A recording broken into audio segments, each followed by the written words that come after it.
जय हिंद साथियों, मैं संजय सिंह चौहान भारतीय पूर्व लोकसभा प्रत्याशी सीमा चौहान भारतीय की आवाज़ व भावी प्रत्याशी नरेंद्र सिंह चौहान भारतीय 377 जहुराबाद विधानसभा से। दोस्तों, आज हम बात करेंगे विकास के मुद्दे की, बात करेंगे स्मार्ट गांव कैसे बनाएं। दोस्तों, जैसा कि आप सभी जानते हैं, भारत के लगभग 70% ग्रामीण गांव बिल्कुल पिछड़े हुए हैं और हमारा देश कृषि प्रधान देश है। दोस्तों, अब हम एक एक बारीकियां पर बात करेंगे। दोस्तों, जैसा कि हम देखते हैं, गांव में कोई भी ऑनलाइन संबंधित कार्य करना हो तो गांव वालों को घर से 30 किलोमीटर दूर, 20 किलोमीटर दूर, 10 किलोमीटर दूर जाना पड़ता है, जो कि मूलभूत सुविधाओं से गांव के लोग कटे रह जाते हैं। इसके लिए सरकार ने योजनाएं चलाई है, लेकिन ज़मीनी स्तर पर वो योजनाएं लागू नहीं हो पा रही। दोस्तों, हमको जागरूक हो करके सरकार से अलग हो करके एकता लाने की ज़रूरत है। हम युवाओं को आगे आना होगा भ्रष्टाचार मुक्त भारत बनाने के लिए।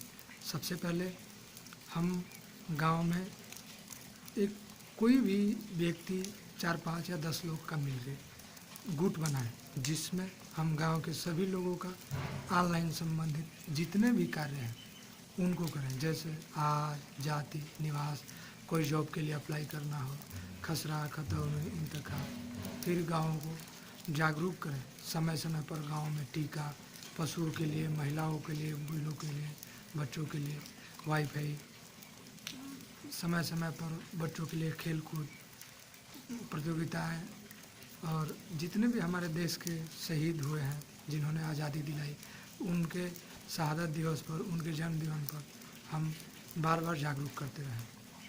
अंधविश्वास को हम त्यागें, धीरे धीरे हम उनको पढ़ाने की तरफ अग्रसित करें। यह बताएं उनको हम कि वह नाटक और अन्य चीज़ों पर विश्वास न करते हुए किताबों का अध्ययन करें। एक किताब आती है गुलामगिरी, आप उनको पढ़ें, हमारे संविधान को पढ़ें, अन्य ऐसे ही प्रेरणादायक किताबें हैं उनको पढ़ें। फिर अपने अधिकार हक की लड़ाई लड़ने के लिए आगे आएँ। माताओं बहनों को सिलाई, बुनाई, कढ़ाई, इनको गांव में ही प्रशिक्षण केंद्र बनाया जाए। जो बच्चे गरीब हैं, मेधावी हैं, उनको गांव में ही या ग्राम सभा में कंपटीशन के लिए कोचिंग संस्थाएं खोली जाए। 5 गांव या 4 गांव मिला करके एक LLB कॉलेज, बड़े बड़े कॉलेज बनाए गए। जो भी हर ज़िले में हम मांग करें कि विश्वविद्यालय लगभग हो, तब जाके हमारा स्मार्ट गांव हो सकता है। क्योंकि गरीब ग्रामीण लोग शहरों में जाते हैं पढ़ने के लिए, वहाँ रूम का खर्चा, रहन सहन, खान पान नहीं उठा पाते हैं। इस वजह से वो शिक्षा से वंचित रह जाते और अपने अधिकारों की मांग नहीं करते। हम सब युवाओं को आगे आना होगा। हम देखते हैं नेता आते हैं, चले जाते हैं, वादे करते हैं, चले जाते हैं, लेकिन ऐसा अब नहीं होगा। हम सीमा जी द्वारा, माननीय नरेंद्र सिंह जी द्वारा कहा गया है कि गांव के जितने भी लोग हैं हमसे सहयोग लें। हम गांव में शिक्षा लाएंगे, कोचिंग संस्थान खोलेंगे, बेटी बहनों के लिए कंपटीशन के लिए कोचिंग, कढ़ाई बनाई के लिए दहेज प्रथा का बहिष्कार करेंगे। हम छोटे छोटे टुकड़ों में शादी के लिए जागरूकता लाएंगे, जिससे कि कम उम्र में शादियाँ बहन बेटियों की न हो और उनमें जागरूकता है।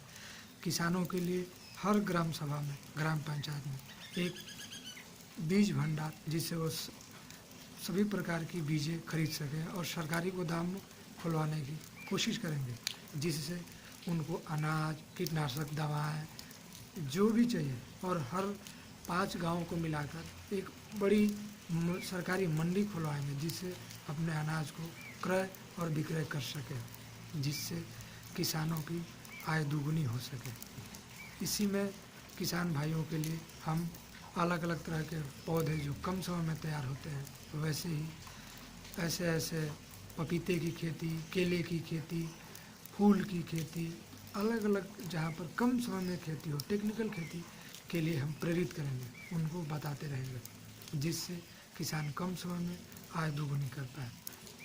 ठीक वैसे ही हम किसानों के लिए जितनी भी सरकार योजनाएं चलाई है जो ज़मीनी हकीकत में नहीं आ पाती है, उनको जागरूक करना जिला कार्यालय से लेकर के तहसील ब्लॉक तक इनको दिलवाने की कोशिश करेंगे। और हम जितने भी सरकारी कर्मचारी हैं सबसे आग्रह करेंगे कि वो आगे आएँ, अपने गांव, समाज, बच्चों को जागरूक करें। दोस्तों, गलत ये नहीं है कि सरकार गलत है, गलत ये है कि हम युवा वर्ग, हम पढ़े लिखे लोग आगे नहीं आते हैं। भ्रष्टाचार के खिलाफ हम आवाज़ नहीं उठाते हैं, हम छोड़ देते हैं, चलो मरने दो, या ऐसे ही है। इस वजह से हमारा देश, हमारा समाज पीछे चला जा रहा है। हम सरकारी योजनाओं पर आत्मनिर्भर बन रहे हैं, यह बहुत ही गलत है। हम कोशिश करें, स्वयं करें, सरकार का भी इसमें मदद करें, तब जाकर हमारा देश उन्नति कर सकता है। आज के लिए इतना ही मित्रों। आगे दूसरा भाग में बताऊंगा आपको कि गांव को स्मार्ट कैसे बनाएं। दोस्तों, मैं देश के विभिन्न देशों में 154 देशों में देखा और सुना जाता हूँ। जिस किसी सज्जन को किसी भी प्रकार की कोई समस्या होती है तो मेरे कमेंट बॉक्स में बताएं। मैं बताऊंगा कि स्मार्ट गांव कैसे बनाते हैं और विभिन्न समस्याओं पर मैं चर्चा करूंगा और नेताओं को जगाने की कोशिश करेंगे। आज के लिए इतना ही। जय हिंद, जय भारत।